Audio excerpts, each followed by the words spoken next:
Hello అండి. అందరికీ good morning. ఈరోజు సండే కదా! అందరూ లెగిసారా? లేట్‌గా లేస్తున్నారా? నేనైతే లేట్‌గానే లేసేదాన్ని సండే ఉందంటే.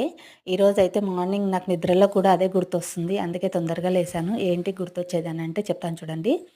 ఇంకా బట్టలైతే మిషన్‌లో వేశాను. ఇంకా నేను చేతి పైన ఉతికే బట్టలు నేను కొన్ని పిల్లల బనీన్లు, మా హస్బెండ్ బనీన్లు అవైతే మిషన్‌లో వేయనండి. నేనే చేత్తో ఉతికేస్తాను. ఇంకా స్కూల్ డ్రెస్‌లు కూడా అవైతే నానబెట్టేసాను. నానబెట్టేసి ఇంక ఇల్లు చెత్తలూడ్చి ఇల్లు మాపెట్టేసాను. మాపెట్టిన తర్వాత బయట ఊడ్చి ముగ్గు పెట్టేయాలి కదా! బయట ఇంకా చీకటిగా ఉందని ఇంట్లో పనంతా కంప్లీట్ చేసుకొని బయట ఊడ్చి ముగ్గు పెడుతున్నాను.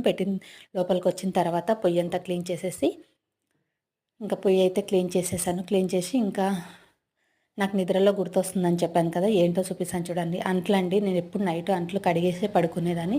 ఇంక రేపు సండే కదా అని బద్ధకంగా ఉండిపోయాను. ఉన్నందుకు ఆ అంట్లే నాకు నిద్రలో గుర్తొస్తున్నాయండి. కడిగేసి పడుకుంటే హ్యాపీగా ఉంటది. ఇంకా అందుకే అంట్లన్నీ కడిగేసి పొయ్యి క్లీన్ చేసేసి ఇట్లా నేను పాలు పెట్టేసిన తర్వాత ఇంక నేను మొహం కడుక్కొని నేను కూడా టీ తాగుతూ ఒక 5 మినిట్స్ కూర్చున్నాను. నేను సండే లేసే టైంకే టీ తాగేస్తున్నాను. ఇంక ఈరోజు ఇట్లా ఫాస్ట్‌గా అయిపోయింది. ఇంకా మా పిల్లలైతే లెవ్వలేదు.